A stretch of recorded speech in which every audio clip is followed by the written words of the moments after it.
जमाना भोजपुरी का दीवाना, मिला ले चाहे दिल को, हुआ है दिल लगाना।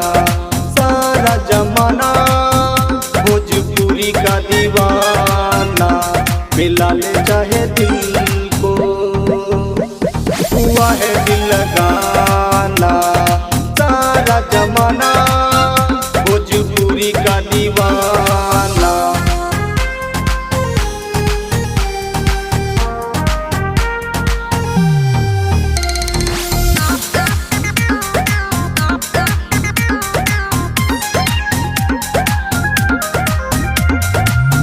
चाहिए थोड़ा